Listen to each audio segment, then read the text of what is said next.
Welcome to Around the Empire. I'm your host, Joanne Leon.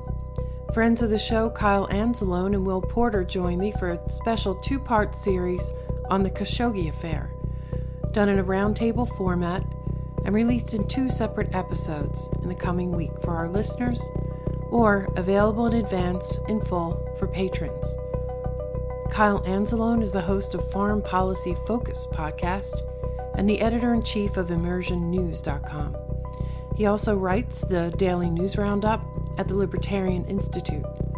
Will Porter is a freelance journalist with a focus on U.S. foreign policy and conflicts abroad. His work can be found at the Libertarian Institute, Antiwar.com, and Consortium News. This discussion was recorded in two sessions on November 23rd and 24th, 2018. This is Part 1. Welcome back to Around the Empire, Kyle and Will. It's great to have you again. Thanks for having us on again, Joanne. Great to be on the show. Yeah, good to be on, Joanne. Thank you. So I noticed that you guys did on Foreign Policy Focus, you've already done a discussion of the Khashoggi Affair. First of all, pronouncing this name. The American pronunciation is Khashoggi, so I should probably just go with that. But Professor Landis taught me how to say it. It's like Khashoggi. I can't do it. Khashoggi. But I think let's just agree to use the Khashoggi pronunciation, okay? Because it's just easier. Yeah, maybe Will could do it because I know Will speaks a little bit of Arabic. Just to outline though for anybody who wants to check out the Foreign Policy Focus show, me and Will focus I feel like specifically on the Trump statement more than anything else. So if you kind of want the analysis of Trump's reaction to this whole affair, check out that episode, and I'm sure we could link to it somewhere, Joanne. Yeah, I'll link to it in the show notes, and it's pretty in-depth, so I recommend it. If you want some more detail on the timeline of what has happened up till now, and like Kyle said, more in-depth reaction and analysis of what happened since Trump didn't do what he was supposed to do, basically. So in this roundtable discussion, we're going to take this in a different way. And in a way, I haven't seen a lot of this kind of analysis. Basically, we tend to agree that the Khashoggi Affair is kind of symbolic, and it represents a much bigger geopolitical crisis and a battle between some major players. Some of them are obvious, some of them are not as obvious. And I'll just give you an outline of how we're going to approach this. First we're going to talk about the Khashoggi, the murder, just a summary of that and a timeline. Number two, we're going to talk about Khashoggi himself. What do we know about the man? And importantly, what do we know about him? Do a comparison of the media portrayal of Khashoggi versus the real Khashoggi that we know from his own words and actions over in recent years. And number three, we want to do an overview of the situation in the Middle East, and also just the status of the Anglo-American Empire, which is a big part of this in our view, and the political civil war here in the United States going on, because that's playing a role as well. Number four, we're going to talk about the major players in all of this, the ones who have a stake in the bigger crisis or battle that the Khashoggi Affair represents. We're talking about the U.S. and the UK, Turkey, the Saudis, United Arab Emirates, Qatar, Syria, Iran, plus others who are definitely part of this, but more quietly, like Russia and China. And lastly, we're going to give our analysis, kind of all throughout this, but wrap it up with our analysis of what we think is really going on with the Khashoggi Affair. Not that it wasn't a horrible, brutal murder, not that there shouldn't have been any reaction to it, but the reaction, it doesn't match up with the situation, given the history of the Saudis and the U.S.-Saudi relationship.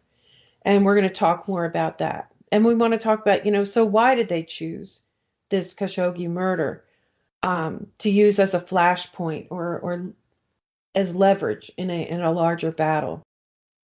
So what do you think? We can just run through the timeline of what happened with the Khashoggi murder. Basically, I think everybody pretty much knows all of this, so I don't want to bore anybody with it, but just for posterity, the guy was murdered on the 2nd of October, so almost 2 months ago, in the embassy in Istanbul.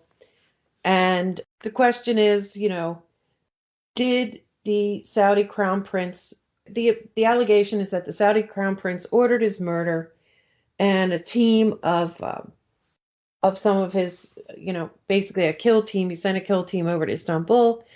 They're a gruesome murder inside the place. The body hasn't shown up yet.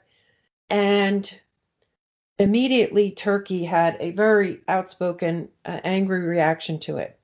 And the United States, followed by the UK and Europe, had, also outrage. And the media immediately called this out in a way that made you realize that there was something definitely going on, in my view. Since then, Turkey has been very carefully dripping out details of the actual murder itself, and initially the Saudi government denied the whole thing. They said, "Nah, I came out of there." Then it was okay. Yeah, he was murdered, but MBS didn't have anything to do with it. He didn't order that murder. It was just a bunch of rogue killers. I'm trying to think, what other explanations did the Saudis throw out through this? You guys remember? Yeah, I mean, I think the other kind of point the highlight they made, first it was denial, then it was the rogue team, and then the clear point they're making is that the crown prince knew nothing about it. And that seems to kind of be the line that they're staking out now, is that, yeah, it was some Saudis who did it, and they left Saudi Arabia. They were government officials, and they went and killed this guy, but the crown prince, Mohammed bin Salman, knew nothing about it. I guess I could add that there was a couple stages of the narrative. First, they completely denied it, said that Khashoggi had left the consulate, nothing happened to him. But there was sort of a gray area where they were seeming to I think the deputy prosecutor or the attorney general of Saudi came out and said something like, yes, the available evidence points toward a premeditated plot, but we can't say for sure yet. So there was sort of several stages that they accepted more and more of the Turkish account, I guess. Yeah, I think the first guy to talk was the foreign minister, where he said, Adel Al-Jubeir, he said it was a tremendous mistake, but MBS, when we say MBS, we're talking about Mohammed bin Salman, the crown prince, of course. So, MBS didn't order his death. And then there was an anonymous Saudi official side of the story. They said 15 Saudi nationals were sent to confront Khashoggi on October 2nd. They threatened him with being drugged and kidnapped, and then killed him in a chokehold when he resisted. A member of the team then dressed in Khashoggi's clothes to make it appear as if he had left the consulate, and then rolled him up in a rug and was given to a local cooperator for disposal. And that was on October 21st. On October 24th, MBS said the Khashoggi murder was a heinous crime and it would be investigated. On the 25th, that's when the Saudis finally admitted he was killed, it was premeditated, and the whereabouts of the body are unclear. On the 28th, the Saudi prosecutor went to Istanbul, and he talked with the chief prosecutor, Turkish chief prosecutor, Irfan Fidan, and he inspected the consulate himself. And then on the 31st of October, we get all up until this time, it's all leaks, mainly through Erdogan's making some statements, but mainly the leaks are through pro-Erdogan Turkish media. And so we do finally get an official statement from the Turkish prosecutor on the 31st of October. And he says, quote, in accordance with plans made in advance, the victim, Jamal Khashoggi, was choked to death immediately after entering the Consulate General of Saudi Arabia. The victim, Jamal Khashoggi's body, was dismembered and destroyed following his death by suffocation, again in line with the advanced plans. And it just should be noted that this Turkish prosecutor's account conflicted with some earlier Turkish media that he was tortured to death before he was killed. This guy said he was choked to death immediately. So that was one of the first contradictions. And then the whole thing sort of quieted down for a while because, of course, the U.S. midterm elections were November 6th. The Democrats capitalized on the whole thing in the lead up to that. It was, definitely a big problem for Trump. So that, we did hear about it, but it was mainly in political exploitation, basically, of the issue for the midterm elections. And even, for another week after the elections, we didn't hear a lot about it either. It looked like, I don't know, maybe this thing's going to just sort of go away, which is what the Trump administration clearly hoped would happen. But it didn't go away because in the middle of November, Washington Post leaked a CIA assessment that MBS ordered the Khashoggi murder. And I think, if I'm not mistaken, did they claim they had audio? They intercepted a call between MBS and his brother talking about the premeditation. Yes, that's right. Or I believe they said that his brother Khalid had ordered or had requested Khashoggi's presence at the consulate. Okay. And this was it was not an official CIA assessment. It was someone leaked it out of the CIA or somebody who had access to it. Do we know yet who leaked that? I don't think so. I've only seen reports that said anonymous officials, that the leak came to anonymous officials and they talked to the Washington Post or whatever outlet it was. Yeah. But that CIA assessment has now become sort of the main focal point. And then on the 19th so just last week, 19th of November, we have another escalation in that Germany banned 18 Saudis entry to Germany, and that I think it applies to the EU passport-free Schengen zone. France said they were considering sanctions, and then it's kind of iffy, the whole thing about whether or not Germany is going to stop providing arms to Saudi Arabia. Basically, they said, yeah, we suspended weapons licensing last month. And they said now they're pressuring arms dealers to stop shipments. But it's complicated with the multinational weapons consortiums. For example, the Eurofighter, because there are rules about how one country can't stop sending parts to another country. They can't sort of unilaterally do sanctions. And the response to that, the Turkish foreign minister, Mevlut, I don't know if I can do this name, Mevlut Cavusoglu, he said the European response is cosmetic, artificial. He wasn't happy about it. And then what else? On the same day, this is pretty significant. The King Salman did a speech to the Saudi Shura Council, and he didn't mention Khashoggi by name, but he lauded the Saudis' prosecutors and the judiciary. And he said that MBS, the Crown Prince, would focus on preparing the new generation for jobs, in the future, sort of, I guess, referring to his Vision 2030. He praised the UN peace process for Yemen, and he said that the Palestinian issue is a top priority for the kingdom, which sort of back to their original stance on that. He said Syria must be resolved by political solution so that refugees can return home, and that Iran's missile programs must be halted by the international community, and the Saudis would maintain stability in the oil market. One thing I forgot to mention was after the murder, shortly after the murder, when Turkey had when the giant outrage balloon was sent up, the Saudis responded pretty quickly with a really defiant response. Do you remember that? They said, well, if you mess with us, we can raise oil prices. We can ally with Iran, which was a pretty bizarre threat. We can allow Russia to establish military bases in Saudi Arabia. And they had a list of maybe like 8 or 10 things that they. Oh, I think we can divest from investments in the United States. They threw everything at the wall. basically saying, if you mess with us on this, we're gonna mess with you back. So this speech by the king is, quite a different tone than that their last reaction.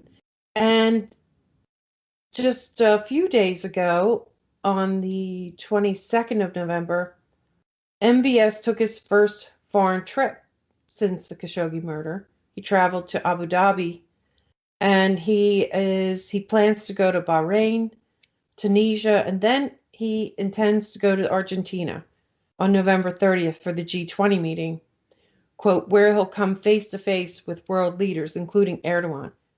And also, MBS requested a meeting with Erdogan at the G20.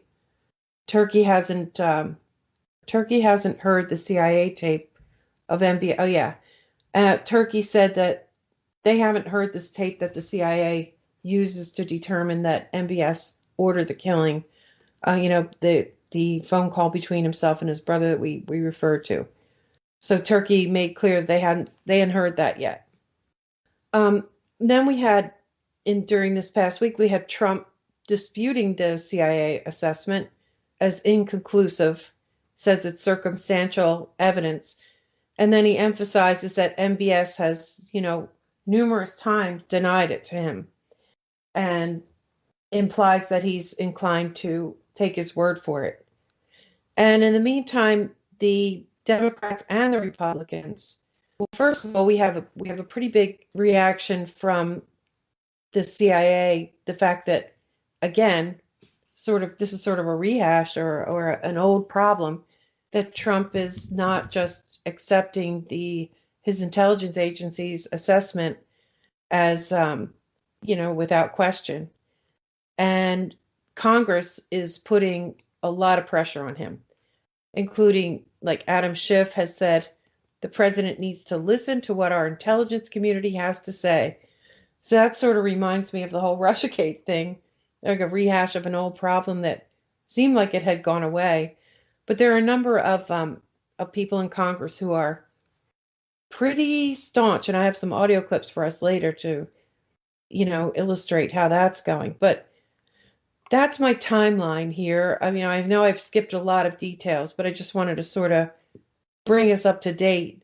You guys have anything else to throw in there? Important points that we should lay down before we get into our analysis? In terms of like the broad strokes of the of Khashoggi's murder and sort of the events surrounding it, yeah, I think you basically covered it pretty good. Agreed. So we covered our first item there. Now, let's talk about Khashoggi himself.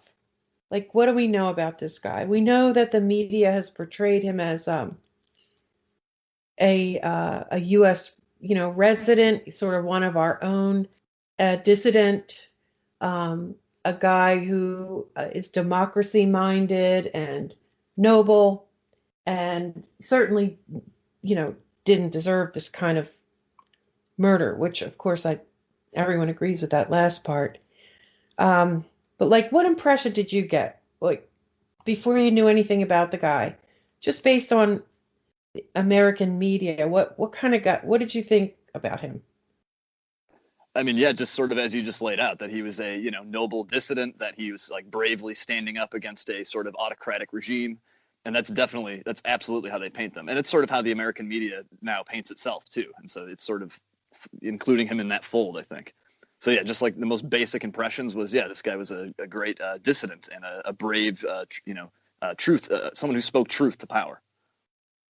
Right. Well, the interesting narrative that comes out about Khashoggi is just that they kind of portray him as an advocate for what Mohammed bin Salman's, reform policies that they've been praising MBS for, the liberalization of Saudi Arabia and all that. And so there's a really interesting thing here. They call Mohammed bin Salman a great reformer, and yet you have this reformer who's apparently killed by Mohammed bin Salman, and the media really never asked that question in the portrayal of Khashoggi is, why would Mohammed bin Salman, the reformer, kill Khashoggi, the, activist, or, the reform promoter? So. Yeah, I mean, I definitely thought that too. Although very early on, there's one guy, It's such a horrible murder. I mean, it was shocking and just devastating to even think about that kind of thing. So you're not inclined to say anything bad about the guy. First of all, he just died, and second, it was a brutal murder. But there was one person who was very kind of just factual about just looking around and listening to the way he was being portrayed. And this is Assad Abu Khalil, better known as the Angry Arab, who I think I'm not sure exactly of his political stance. I know he's pro-Palestinian, but I don't think he's too fond of many of the other kingdoms or dictators or governments in the rest of the Middle East, as far as I know. So he tends to be pretty objective on those, in terms of like not taking the Saudi side versus the Turk side or anything like that. So soon after the murder, I think it's October 15th, he writes an article and it gets published in Consortium News. And he says it's titled Khashoggi was no critic of the Saudi regime. And I have an excerpt from that I'll read real speed read if I can. So again, this is October 15th, Assad Abu Khalil, Consortium News. And he says, it's been odd to read about Khashoggi in the Western media. David Hurst, in The Guardian, claimed Khashoggi merely cared about the absolute, such as truth, democracy, and freedom. Human Rights Watch director described him as representing outspoken and critical journalism. And I'm just cutting excerpts out of this, so this is all not necessarily continuous. Khashoggi was an ambitious young reporter who knew that to rise in Saudi journalism, you don't need professionalism, courage, or ethics. In Saudi Arabia, you need to attach yourself to the right prince. Early on, Khashoggi became close to two of them, Prince Turki Al Faisal, who headed the Saudi intelligence, and his brother, Prince Khalid Al Faisal, who owned Al Watan, the motherland, where Khashoggi had his first Arabic editing job. Khashoggi distinguished himself with an eagerness to please and an uncanny ability to adjust his views to those of the prevailing government. In the era of anti-communism and the promotion of fanatical jihad in Afghanistan and elsewhere, Khashoggi was a true believer. He fought with Osama bin Laden and promoted the cause of the Mujahideen. The Washington Post, David Ignatius, and others want to embellish this by implying that he was an embedded reporter, as if bin Laden's army would invite independent journalists to report on their war efforts. The entire project of covering the Afghan Mujahideen and promoting them in the Saudi press was the work of the chief of Saudi intelligence, Prince Turki, Khashoggi's principal patron prince. Khashoggi never spoke out for Saudis in distress. Khashoggi was the go-to man for Western journalists covering the kingdom, appointed to do so by the regime. He thought that MBS arrests of the princes in the Ritz were legitimate, though he mildly criticized them in a post column, even as his last sponsoring prince, Al-Walid bin Talal, was locked up in the luxury hotel. Khashoggi even wanted to be an advisor to MBS, who did not trust him and turned him down. Recent articles in the Saudi press hinted that the regime might move against him. He had lost his patrons, but the notion that Khashoggi was about to launch an Arab opposition party was not credible.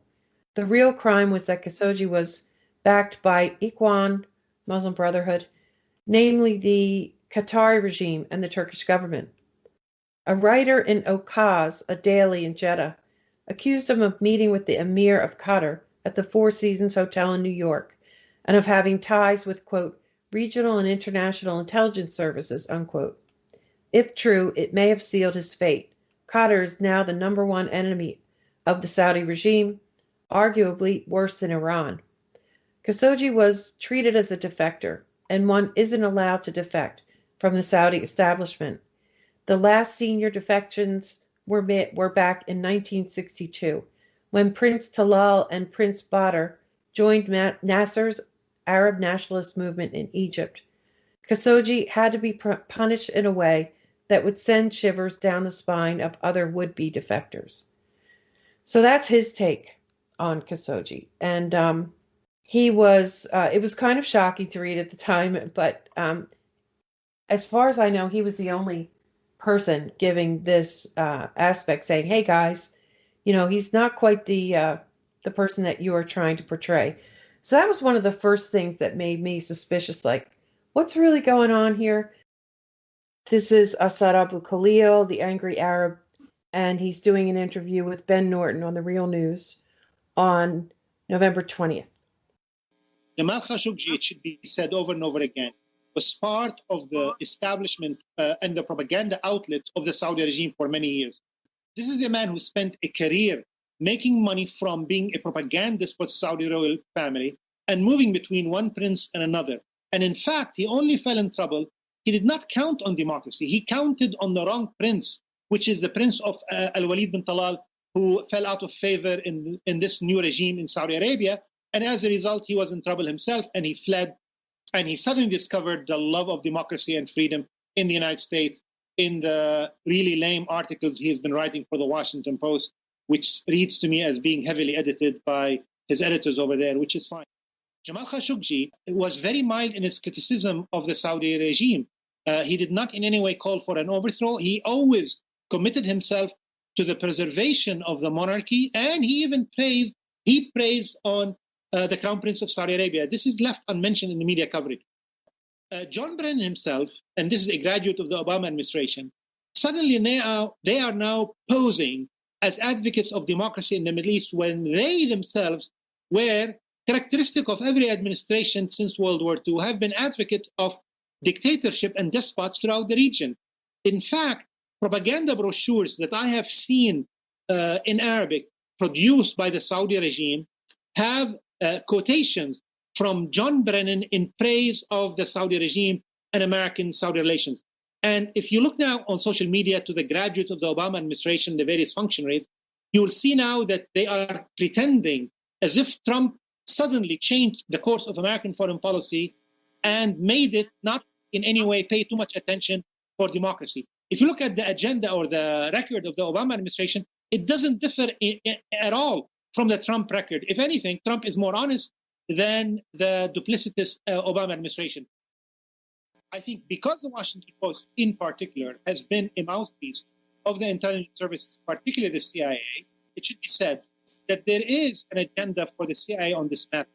And I'm glad you quoted John Brennan. As you know, John Brennan, before he became CIA director, was a Middle East hand at the CIA, and he also was CIA station chief in Saudi Arabia, where he cultivated very close ties with the royal family. There is nothing about the need for accountability in the CIA leaks, which wants to bring down Mohammed bin Salman. This is all about choosing between the various lousy princes. As you know, Mohammed bin Nayef was ousted last year by Mohammed bin Salman, his cousin, was the choice for the intelligence agencies and the FBI, because this man, when he was deputy to his father, the Minister of Interior for many years, was a very close ally client, you should say, of the US government and its intelligence agencies. Mohammed bin Salman was unknown. It's not somebody that they know for a long time. This is about worrying about the future of the Saudi regime. In other words, I feel that Donald Trump wants what is best for his administration.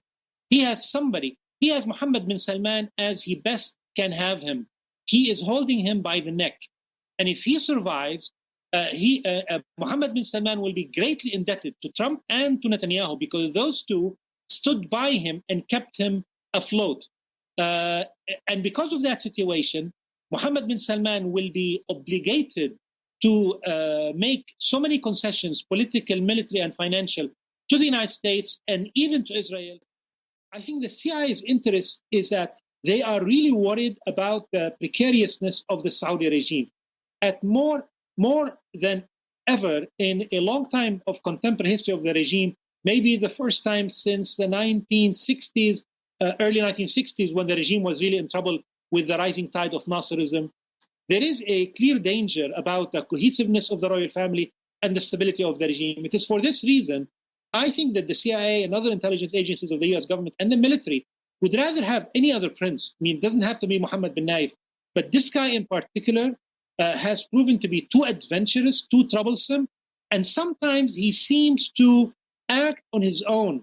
And that really worries the United States, not so much out of concern about the people of Yemen or about the plight of journalists who may be killed by this prince, but it's more about the stability of the region due to his action over there. First of all, the large coordinated outrage just had the smell of like something coordinated by deep state or intelligence, the power elite, whatever you want to call them, and well, some other things made me think, how come the Saudis have done all these things in the past, and you guys either looked the other way or, reported very little on it or gave apologist views or just, didn't report on it at all. And now all of a sudden, this thing that's not very different from what Saudis have done a lot of in the past, it's suddenly the last straw, the red line, a total outrage. But this portrayal of Khashoggi just, it's just another point that made me think that this is not really just about Khashoggi, it's about other things. Yeah, absolutely. Like, I think when you look at the discrepancy between sort of the first impressions you might get from the American press and their sort of portrayal of Khashoggi versus like when you actually start looking into this guy and what his connections were, it's not so clear that he was some kind of radical or a dissident or anything. It really seems more like Khashoggi throughout his career has been more of a spokesman for, Saudi officialdom, and that perhaps, after the purges, perhaps after Mohammed bin Salman's purge, Khashoggi was somehow offended by that and wrote a couple, slightly critical things about the regime. But yeah, if you actually look into this guy's background, it's not so clear that he was some kind of, genuine dissident in Saudi. Yeah, he doesn't seem like a liberal reformer or anything. There was one detail in the article that you read, Joanne, that I just thought was worth calling into question a little bit, and that is Khashoggi's ties to Osama bin Laden. From my understanding, the proof is just that he was kind of hanging around those guys and doing some reporting there. And, even in the article, kind of the argument is that Osama bin Laden wouldn't have invited like independent journalists. And however, I do know Eric Margulies, who's a journalist and who is definitely not a jihadist, was actually covering that fighting on the ground and was embedded with some Mujahideen fighters, and even mentioned at one point attending a dinner where Osama bin Laden was also present. So I don't know if this is necessarily proof that the guy is a jihadist. It seems much more to me that he's actually kind of not the fundamental Islamist, but more of a Muslim Brotherhood, democracy, dictatorialship kind of guy. Yeah, I would say there's two counterpoints, I guess, to what you just said, Kyle. And I kind of agree with you, too, that I don't think it's so clear this guy was some kind of like radical Islamist. However, there was a picture that emerged of Khashoggi, I believe, holding like a rifle while he was in Afghanistan. So that led many to believe that he was not just reporting there. And also, there's a bizarre tweet that Khashoggi posted a couple of years ago about Osama bin Laden, kind of like mourning what he became and his death and stuff. And so people also look at that and kind of, that kind of raises eyebrows, I guess. I didn't know about that one. I'm glad you guys brought that up. And, also, I think just yesterday on Twitter, Max Blumenthal posted a video interview. Khashoggi was on Al Jazeera English, Mehdi Hassan's show called Upfront, and he had a segment where he had a sort of a debate between, who was it? It was an Iranian guy. I'm going to have to go grab this name because I don't remember it. Okay. Saeed Hussein Mousavian. Okay, so he's representing Iran, right? Yeah. And then we have Jamal Khashoggi representing the Saudi point of view. And it's January 16th, 2016. And I think it's worth listening to what he said. Let me just play this clip. Saeed Hussein Mousavian, let me ask you this. You point out that the world now is looking at Saudi Arabia's role in the rise of extremism, terrorism. That's undeniable. There is much more debate about that. But a lot of people in the Middle East are also saying, well, Iran is partly to blame for sectarianism because of the Syrian civil war. You look at what the Assad regime has done there in the killing of hundreds of thousands of people with Iran supporting him. Do you accept that Iran has also played a role in sectarianizing the region thanks to the Syrian war? See, if there was not a weapon, money, and support for terrorists in Syria like ISIS, Jabhat al-Nusra, the Syrian crisis could be managed very soon at the early days. Of course, Assad made a mistake to react very angrily, brutally against the demonstrations in 2011. There is no doubt. Jamal. All right. First of all, Saudi Arabia did not send a single dime to ISIS or to Jabhat al-Nusra. We see them as terrorists. We are fighting them. We beheaded 44 of them just a week ago. So no way anybody can accuse Saudi Arabia of supporting or tolerating ISIS as much as the Iranians and Bashar al-Assad did in Syria. They need ISIS. They need ISIS to justify their presence. But you have been accused of ISIS funding there. extremist groups, if not ISIS. You have been accused of funding other groups, haven't you? Hillary Clinton said so in a US cable. Yeah. She said Saudi Arabia is the number one source of donations for quote-unquote Sunni jihadist groups. Saudi private money, and we are suffering from that, and we are after every single penny. But the Saudi government is a fierce opponent to terrorism and radicalism, and it is being appreciated by the international community. But Iran is supporting a dictator. You say that the international community appreciates Saudi's role in fighting ISIS. A lot of people in the West these days, politicians, journalists, diplomats, government ministers, are looking at Saudi Arabia and its beheadings, its treatment of women and minorities, and they're saying openly, we don't see that much difference between Saudi and ISIS. It's a point the New York Times editorial board made just last month. What do you say to them? It must worry you that people are saying that openly now. No. No, execution is an execution. To hang people from a crane or to behead them with a sword, it is execution. It is brutal. But what we are doing in Saudi Arabia is we are doing that through judiciary, and we are only targeting terrorists or dissidents who are calling for violence. But we are not executing political prisoners. Human rights groups have deemed Sheikh Nimr al-Nimr, this Shia cleric who was executed on January 2nd alongside a bunch of other al-Qaeda type people. They have said he was a political prisoner, and that's what's kicked off this current crisis. Do you think Saudi Arabia wanted this crisis? Did the Saudi authorities execute him knowing it would create this backlash? Nimr al-Nimr called for a foreign power to take part, to be in charge of Saudi Arabia, and that is a major treason. So you behead a non-violent political protester. We also beheaded many non-violent Al-Qaeda members. They had no blood in their hand, but they called for violence. Did he call for violence? Did he call for violence? This law because Amnesty International, other groups say he didn't call for violence. Yes, Nimr al-Nimr called for violence. That's not what the human rights groups say. So, I don't know. That seems pretty interesting and kind of ironic. Yeah, it really does kind of sound like he's just a spokesperson for a lot of Saudi policies, not only in Syria but in Yemen as well. Interesting. He talks about how Saudi has no support for ISIS. I think there's been reporting and stuff that can kind of challenge that idea. But even lesser extremist groups can definitely be we can definitely corroborate that. I don't really have anything to add there. I think on the face of it, it was just, pretty clear that, this guy is out there shilling for the Saudi regime. He's not like some great humanitarian or anything like that.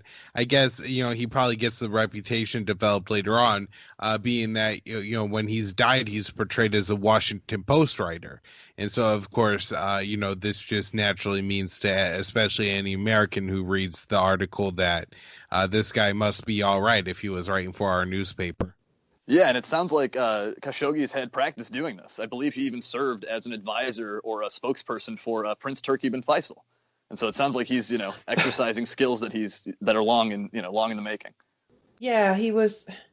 I don't know if this is the time to bring that up, but maybe I'll bring it up later. But there was just an interview with Turkey, Prince Turkey Faisal, and I'm going to save that for later because it's kind of it goes better with our discussion about the CIA assessment and Trump's reaction to it. But along the lines of who Khashoggi was, yeah, Turki Al Faisal was his sponsor or his prince, and I think he's had a couple since then. His most recent prince that he's been allied with was Al Walid bin Talal, and he is, of course, I think the second biggest shareholder in Twitter.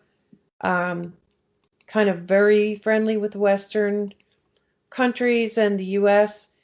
And something I remember, 1 year ago, and a couple of weeks, is when he's one of the princes that MBS detained and shook down for a lot of money. I don't know if we know how much, but I do remember that just before he was detained, I remember I was curious. I was like, well, what has this guy said publicly that might have, created this fallout between himself and MBS? And at the time, the big topic of the day was the IPO for Saudi Aramco, the Saudi oil company. And Al Walid had done an interview on CNBC about the IPO. And I remember him saying the only thing that I found to be, maybe problematic for the Saudis was something about how they should allow China to buy in to the Aramco IPO. And I think that may have been sort of a controversial thing. I don't know if that's what got him in trouble or not. So about a year ago, he got detained, shaken down. There were rumors that he was tortured. And I think he disappeared for a little while. Then he came back on the scene, and he now, he's 100% behind MBS. And very recently, let me just find it, he did an interview with Maria Bartiromo, which was, I thought, really interesting. And this is an audio podcast and I can't do the video, it's definitely worth watching because he's very spastic, shaking. And now to be fair, I did go back and look at previous interviews. He's just he kind of has those mannerisms anyway, but I thought they were exaggerated. In this, he seemed to be extremely nervous, and she challenges him. It's kind of a strange interview. And we just grab this clip.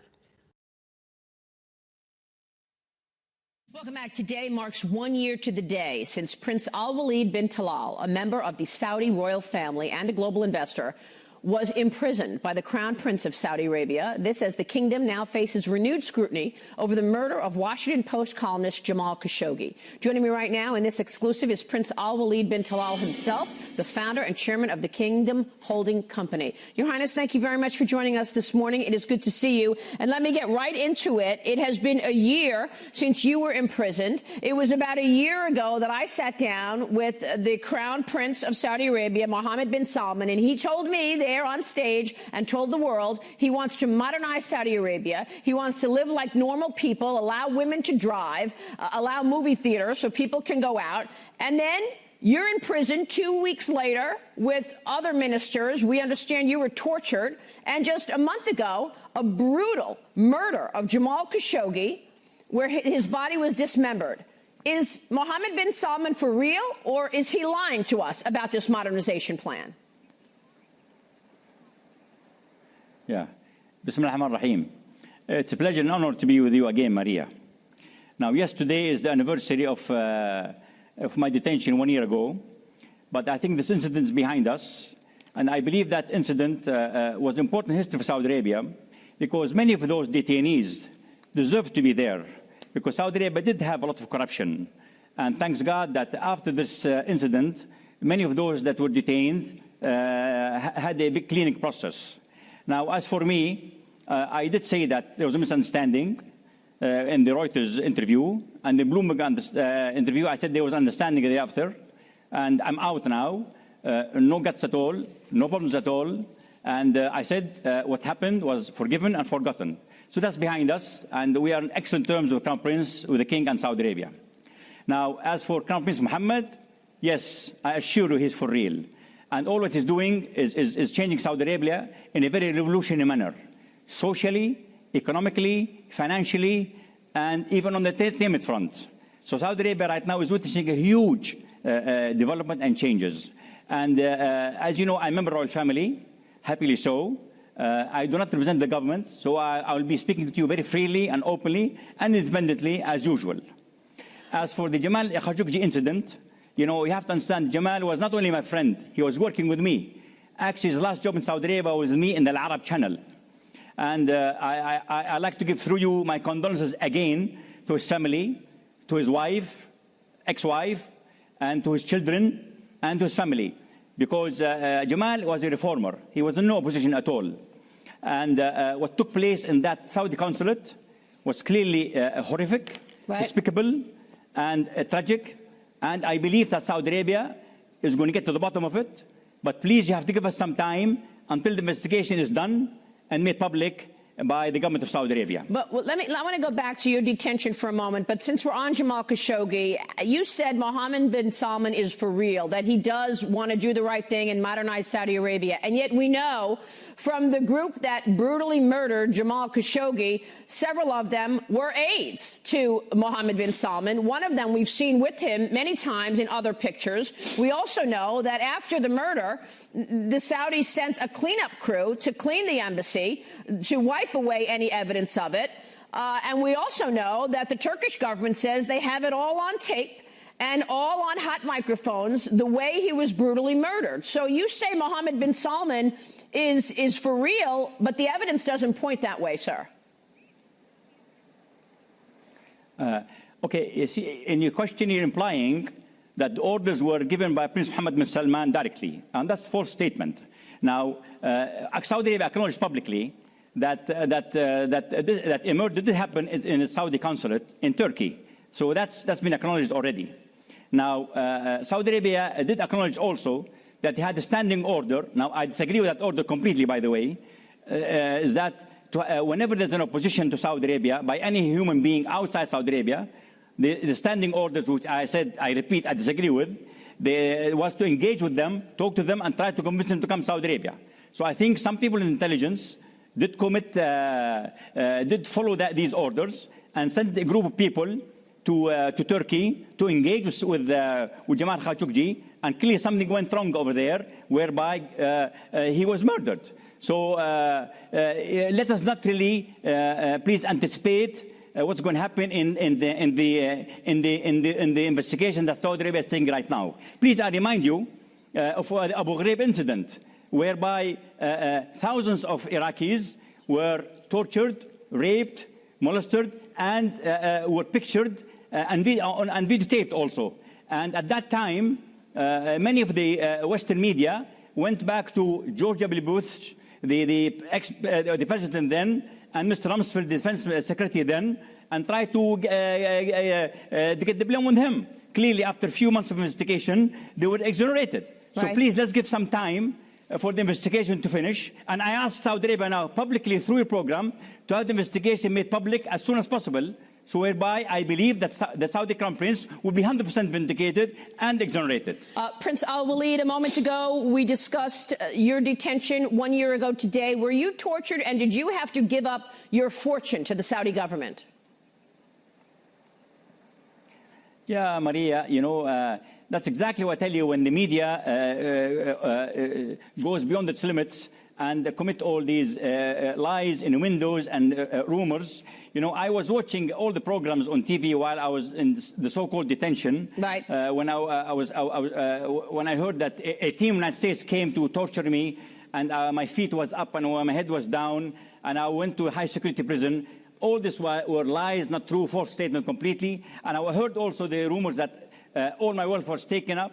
You know, my wealth is completely as it is, intact. Just look at Saudi stock market Tadawul, and you see I still own 95% of Kingdom Holding, 100% complete control of Rotana, almost 98%, so all false. Are you saying you still own Kingdom Holdings and all of your high-profile stakes, like an ownership stake in Citigroup, in Twitter, in News Corp? Of course, News Corp shares the same common ownership as the parent of this company, Fox News, 21st Century Fox.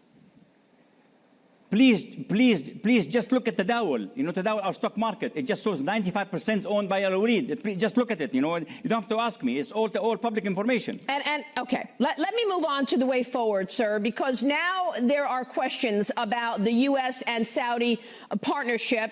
New sanctions go into effect against Iran tomorrow. Do you believe those sanctions will be effective? And how should the U.S. and the Saudi Arabia government move forward, with or without MBS? Yeah, no, please, Saudi Arabia is a beacon of tranquility, stability, and integrity in this region. Look at all our vicinity. Look at Yemen, look at Iraq, look at Syria, look at Iran. They're all turbulent. Saudi Arabia is the beacon of stability in this region. So our alliance since 1945, when our late King Abdulaziz met President Roosevelt, is well established and is going to be intact and is going to be living for a long time to come. What the heck? What do you make of that? Yeah, it definitely sounds like they got their pound of flesh out of that guy. He's definitely not going to go out on a limb and say anything. Given that he's been in prison, he's been, I don't know what the word he used for it. But it seems like asking him these questions, do you really expect him to give you fully, it sounds like he's kind of revocable at any moment. If they could do that to him once, it sounds like they could do it again. I don't know. I just don't see how you'd expect to get really clear or honest answers out of this guy, given the position he's in. Right. The relationship to Jamal Khashoggi is certainly interesting. I'm not sure if it has anything to do with his detention. That seemed to be more of a Mohammed bin Salman torture slash, in need of money, seeking to extort some money over an actual corruption scandal. But, who knows how corrupt this Alawid is and how much he's actually stolen from people versus how much, it was just him doing his job kind of situation. But from the interview, it does seem to me that he is controlled by the Saudi government, and he's very careful to toe that line. And I think he does a pretty good job of it, in an enviable position to try to have to kind of toe this line here. I mean, other than being one of the richest people on the earth, but he's answering some pretty tough questions. I'm not sure why Maria Bartiromo thinks he's gonna honestly say yeah, I was tortured by the crown prince of the country I live in. Yeah, exactly. I picked out a couple of things in there that I found particularly interesting. One was he said there's a standing order to bring critics back to Saudi Arabia, and that the murder was a mistake. I don't know, if we're just playing devil's advocate, let's take them at their word. MBS didn't order it. How it's hard to imagine how that could happen, but I don't know, the standing order thing. All right, maybe that could be true. I thought it was curious that he brought up Abu Ghraib, and he sort of threw that back. And you'll find later that Prince Turki did something similar. He sort of threw out, well, look what happened with you guys with Abu Ghraib. But after you did your investigation, your higher ups, the top dogs, they were exonerated, right? And why? I think what he's kind of saying is, why don't we get that same, why don't we get that same treatment? And I mean, obviously saying that Saudi Arabia is a beacon of tranquility and stability in the region was just ridiculous. He claims he denies pretty much all of it. That was shocking in my view. But the other thing is, he says, no, he didn't take all my wealth. That's public information, and I'm still listed as the 95% ownership of this and 98% of that, and it's all there. Look at the Dow and the stock market. And I thought, I don't know, that part can you maybe there are ways to change ownership of something and but leave him owner in name? I don't know. Maybe he's telling the truth on that. Like, I don't even know how to check that. Yeah, on the last point, that's kind of what I was thinking too. That like I don't know, they probably have ways to sort of like make it nominally look like he owns this wealth, but actually have the person actually controlling it is somebody else. So yeah, who knows about that? But on the first point of whether about the standing order, certainly possible. I can't absolutely say that there was no standing order or whatever, but it just seems extremely highly implausible that Mohammed bin Salman, especially given his sort of like massive crackdown and consolidation of like the Saudi decision-making process and stuff. He really aggrandized a lot of power. I find it implausible that he was unaware of some plot. Maybe it was just a plot to bring him back to the kingdom or something, but something tells me he had to have been aware of it, especially with someone like Khashoggi, who's like pretty high profile of a person. Right. I think that part of it, as Will's explained, seems a little ridiculous to me that like it's just, oh, there's a standing order to bring anybody back to the kingdom. Like you have teams of Saudis going around the world and just, snatching up anybody that says anything bad about the kingdom. And if that is the kingdom's policy, that's even a bigger scandal on Mohammed bin Salman, that they fly around the world abducting journalists. You know what I mean? If this one time it goes bad and it exposes a whole scam or the whole crimes here, that would be something even bigger. Yeah, I mean, renditioning him back is really, I mean, it's better than murdering and dismembering him, but it's still pretty bad. Yeah, and to have a program of renditioning anybody that says anything bad about you is on the scale of the U.S. war crimes after 9/11 there. Yeah, I think you could kind of play devil's advocate with some of this in terms of it being a premeditated, deliberate murder, just because of some of the circumstances, though. Like, it seems like if Saudi wanted this guy dead, like, why would they have done this in the Turkish consulate? Like, why wouldn't they just pay some nobody to shoot him in the street or something? Like, why would they? It seems like they made it really hard on themselves. But again, who knows? Maybe they have sort of an MO the way they usually would do something like this, and it just kind of got screwed up. I think it's possible that they intended to bring him back to Saudi Arabia.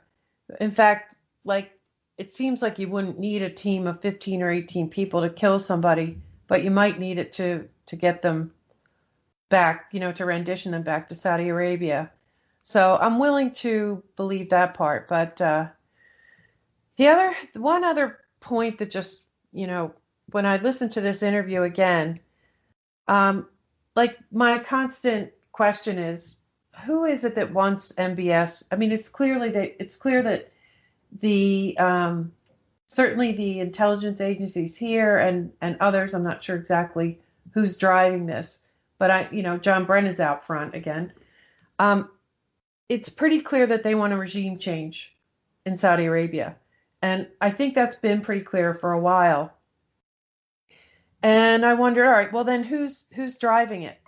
And I tend to think that Saudi Arabia's financial situation is got to be up front, although it's not mentioned. Nobody ever says the Saudis are running out of money. They just say they want to modernize. But we know that IPO was a really big deal. We know that the Saudis need foreign capital all the time. At least I've been told that by some people I've talked to in podcasts that the reason that they're going after Yemen is to take Yemen's resources and help out with their financial situation, that they're also running out of oil. They're importing oil from other places and then repackaging it as Saudi oil as it is. So the IPO collapsed some months ago, and the official story was that the king canceled it, that he just said, no, we're not going to sell off our oil. There are other possibilities why that IPO collapsed, in that investors were not confident of the Saudi assets or the way that their assets are managed, that investors are going to get paid back properly. And it just occurred to me that maybe it's the quote unquote masters of the universe on Wall Street. Maybe they're the ones pushing Mohammed bin Salman out. Maybe that's one of the driving factors in this. I just, throw that in there. Yeah, certainly. That, of course, it's possible that there are deep interests behind trying to get bin Salman out of there, and perhaps they're sort of alarmed too by the moves he's taken to aggrandize power. Maybe that's sort of like kicked them into a higher gear. But on a more surface level too, I've given thought to just perhaps some of the opposition to MBS, to Mohammed bin Salman, is just the fact that Trump is such a good friend of them, or at least ostensibly. So some of this, I think maybe we might get it more into the domestic politics of it a little later, but I think some of it might be driven by that as well. Yeah, I mean, the list of people who dislike and probably want to get Mohammed bin Salman off the throne in Saudi Arabia has to be one of the longest lists Right. of anybody in the world. You could think Turkey, the Qataris, different maybe factions in the Emirates. I know some factions there aren't happy with the war in Yemen. There's a huge list of very powerful Saudis that were rounded up in Mohammed bin Salman's power grab. You also have, the Prime Minister of Lebanon that was involved in that there as well, Hariri. You have several people in the United States, different factions. You could even see like the military-industrial complex wanting to replace Mohammed bin Salman to get a more even-tempered guy on the throne there. And certainly, if you had a situation in Saudi where you did have actual reforms, then you would probably be even easier to sell them weapons and require less lobbying. So that's probably a push of the military-industrial complex. My guess would be is there's just different coalitions and factions, around the world, including, China, Russia, different African countries, all have interests here. And Mohammed bin Salman, I don't think has made himself any friends at all with all of his foreign policy moves, like the blockade of Qatar, the war in Yemen, this murder of Khashoggi, a Washington Post journalist. There's a long list that includes Lindsey Graham that's ready for a regime change in Riyadh. Yeah, the only thing I could say here, the only thing I would question is sort of like, we've seen what it looks like when the deep state, or whatever you want to call it, when they want regime change somewhere, like in Syria or even Iran, for example. And I don't think we see a lot of those same things happening with Saudi. We don't see that many attempts to sort of destabilize them and stuff. And so I don't know, maybe the whole calculus is different because they're a longstanding ally, and that now suddenly with MBS we want him out. But I don't know, like, what have we really done other than the CIA leak? Like, have there been real moves to try to actually do anything about Mohammed bin Salman? You have calls from senators like Lindsey Graham, and that's somewhat significant. Yeah, I think that you can't do regime change the same way with Saudi Arabia that, in the way that you would do it with other adversaries. I think one of the main reasons why you can't, one is, well, there are more than one, obviously. One is it's just there's the petrodollar, the oil for security and security for oil agreement that we've had with Saudi Arabia.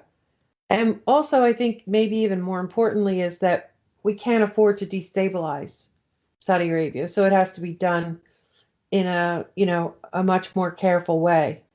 So I think it's clear that, and I've got some audio clips too that I don't know if we want to do them now or not, but we have John Brennan saying that MBS must go. We have Lindsey Graham saying MBS must go. We have Rand Paul.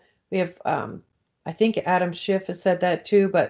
And we have Bruce Riedel, who, he's been for quite a while now writing about. He said that, the crisis in Saudi Arabia, it's in its most precarious situation than it has been in the past 50 years.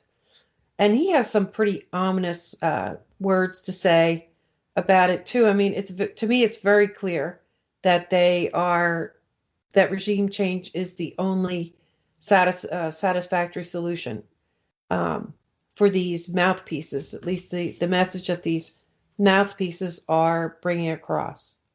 And then we have another faction that includes whatever this alliance between Trump, Netanyahu, and MBS himself that are pushing back on that.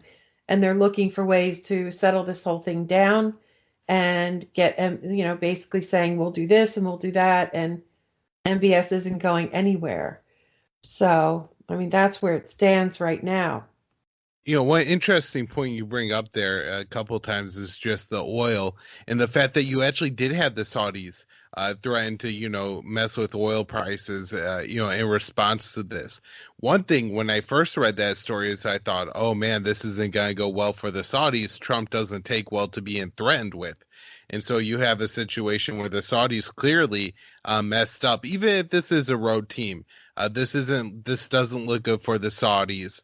And then they, respond by threatening Donald Trump.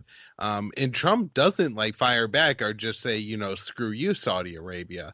And, this may be representative of kind of the bind that, the American empire now finds itself in. The United States has picked a fight with Iran and sanctioned all of their oil. They've picked a fight with Venezuela and have really crippled Venezuela's oil production capabilities with sanctions. If you look at the destabilization created by the United States in Libya, Syria, and Iraq, they've taken significant amounts of oil off the market. And then, any reluctance at all to do any business, especially in the energy market with Russia, maybe the U.S. is really looking at a situation where we have to kowtow to the Saudis on this one because there's no other option, or else they'll jack up oil prices. And that'll be one thing that will definitely cost Donald Trump an election. Yeah, I think if you, try to break things down into factions, there's you could look at it this way. There's the people that were for the Iran deal and the people who are against the Iran deal. So if let's take broadly the Obama administration and their allies. And one thing we know is that they were pretty well allied with Qatar. When Turkey first came out, when the Khashoggi murder first happened and Turkey first came out and was outraged about it, there were a lot of people, a lot of analysts and other commentators saying, oh man, Turkey's really they're going to extract every last penny they can from this. They're going to get a payoff and they're going to use this for all it's worth. And my first reaction was, well, I don't think it's just Turkey speaking here. Turkey, of course, you have to remember, they're really closely allied with Qatar. And Qatar is in a bind at the moment. They survived a massive threat against them by the Saudis, some like a year ago, whatever, but they're still blockaded, I believe. Saudi's still making a lot of trouble for Qatar. And I thought, well, Qatar could use Turkey to get what they want out of this. And Erdogan, of course, with the Syria situation, there are a lot of things that Erdogan wants. For example, to stop arming and backing the Kurds in Syria. That's one of their top. And they want a border area. They want some land and some other things. So, those were my initial thoughts about people trying to exploit this murder to get things they want and as part of the bigger picture. Yeah. In terms of Qatar, definitely, I think it's like one of the more obvious things where Turkey is not purely acting in its own interests here. I think they're also sort of considering their ally in Qatar. The other relevant thing is that a lot of these things were happening just in the last days or weeks, as the Iran deal, Trump canceled it, but it's taking a while to unroll it.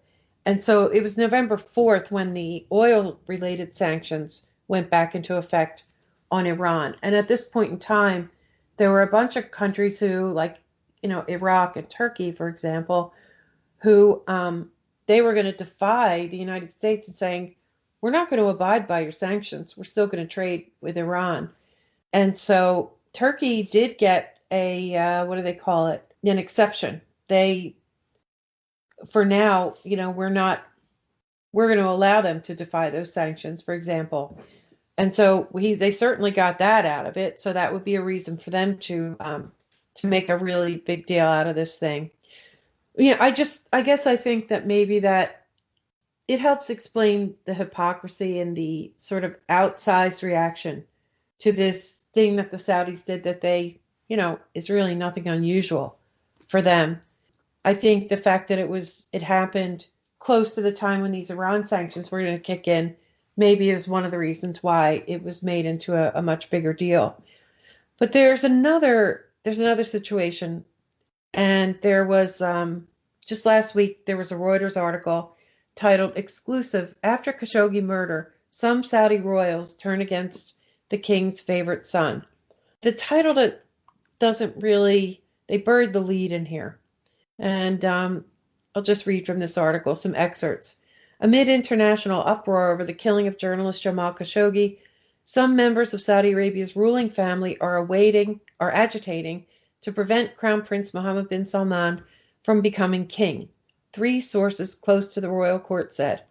Dozens of princes and cousins from powerful branches of the Al Saud family want to see a change in the line of succession, but would not act while King Salman, the Crown Prince's 82-year-old father, is still alive, the sources said. They recognize that the king is unlikely to turn against his favorite son, known in the West as MBS. Rather, they are discussing the possibility that other family members, that after the king's death, Prince Ahmed bin Abdulaziz, 76, a younger full brother of King Salman, and uncle of the crown prince, could take the throne, according to sources. Prince Ahmed returned to Riyadh in October, after 2.5 months abroad.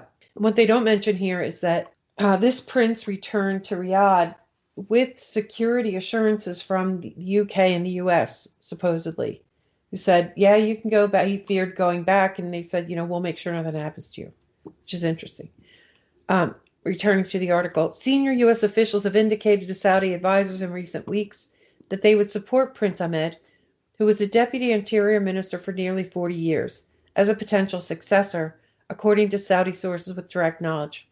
The Saudi sources said that U.S. officials had cooled on MBS, not only because of his suspected role in the murder of Khashoggi, they are also rankled because the Crown Prince recently urged the Saudi Defense Ministry to explore alternative weapon supplies from Russia, the sources said. In a letter dated May 15th, seen by Reuters, the Crown Prince requested that the Defense Ministry, quote, focus on purchasing weapon systems and equipment in the most pressing fields, unquote, and get training on them, including the Russian S-400 surface-to-air missile system. So I think that's one of the buried leads in this article. And then to continue with another excerpt, according to one well-placed Saudi source, many princes from senior circles in the family believe a change in the line of succession would not provoke any resistance from the security or intelligence bodies he controls, quote, because of their loyalty to the wider family, unquote. I think I got the quotes wrong there. Quote, would not provoke any resistance from the security or intelligence bodies he controls, unquote, because of their loyalty to the wider family. Quote, they, the security apparatus, will follow any consensus reached by the family, unquote. Then they say the United States is a key ally in economic and security terms, is likely to be a determining factor in how matters unfold in Saudi Arabia, the Saudi sources and diplomats say. That's the understatement of the year. And then it continues, U.S. lawmakers are meanwhile pushing legislation to punish Riyadh for the killing, and both Republican and Democratic senators have urged Trump to get tough on the Crown Prince, King Salman. King Salman, 82, is aware of the consequences of a major clash with the United States and the possibility that Congress could try to freeze Saudi assets. When the king dies or is no longer able to rule, the 34-member Allegiance Council, a body representing each line of the ruling family to lend legitimacy to succession decisions, would not automatically declare MBS as the new king. Even as a crown prince, MBS would still need the council to ratify his ascension, one of the 3 Saudi sources said. While the council accepted King Salman's wish to make MBS crown prince, it would not necessarily accept MBS becoming king when his father dies, especially given that he sought to marginalize council members. And then here's the other buried lead, in my view. Some insiders believe he built his father a new but remote Red Sea palace in Sharma at the Neom City development site, thrown up in a record 1 year at a cost of $2 billion, billion with a B. as a gilded cage for his retirement. The site is isolated, the closest city of Tabuk, more than 100 kilometers away. Residents there would keep the king out of the loop on most affairs of state, one of the sources close to the royal family said. So, there's two more big factors in my view. MBS he wants the missile defense. He's got, Houthis and the missile engineers in Yemen firing missiles at them, right? Sometimes hitting targets. And he's interested in a missile system. Plus, the Russians they're not enemies of Saudi Arabia. It's unclear to me what their relationship really is, but, there's been Salman saying, maybe I want to buy some Russian weapons. And if money's an issue, the Russian weapons are cheaper, so we know that. And then that last bit about how he built his father this palace out in the middle of nowhere, and he put it up in record time. It sounds to me like there's concern that the king is going to abdicate and MBS is going to move into become king, and at that point in time, they won't be able to do anything to get him out of there. I just thought that was interesting. I mean, it's very interesting. It shows kind of where we are now with Saudi Arabia, and it's specifically the actions of Mohammed bin Salman, starting with the war in Yemen, then the blockade on Qatar, and now this Khashoggi murder. Just absolute foreign policy couldn't even possibly be worse blunders. And you would think that people are going to, at some point, start moving against him. It does seem that at the very least he's pretty decent at navigating the internal politics of Saudi Arabia, and has managed to consolidate power. He's obviously gotten Prince Al-Waleed in line, which seems to be important with his role in owning most of Saudi Arabia's wealth. So I don't know how, possible it is for somebody to do a coup d'etat against Mohammed bin Salman. It seems to me the analysis that the father is kind of less important in the government, and that Mohammed bin Salman, it does seem to be the guy who runs a lot of it. He heads most of the important, I think, ministries now of the country. So it certainly seems to kind of be the de facto leader, and that's kind of what I think the article makes the case of. Yeah, it definitely sort of speaks to like the internal stability of Saudi Arabia when you have all this sort of like palace intrigue and like plotting between different lines within the royal family. I mean, I know Mohammed bin Salman himself sort of pushed bin Nayef out of the way, who was the former crown prince. And so, maybe people are kind of plotting to do the same thing to him once his father's out of the way. And that's part 1 of our 3-part series. Thank you for listening. Special thanks to Kyle Anzalone and Will Porter.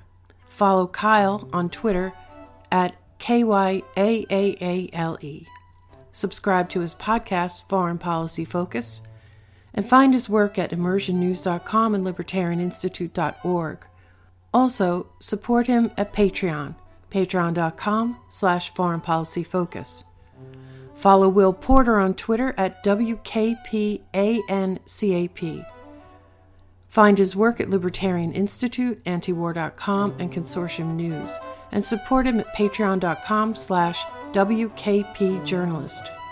The Around the Empire podcast is independent media, brought to you with the help of our generous donors. You can pitch in, patreon.com/aroundtheempire, or do one-time donations on our website at aroundtheempire.com.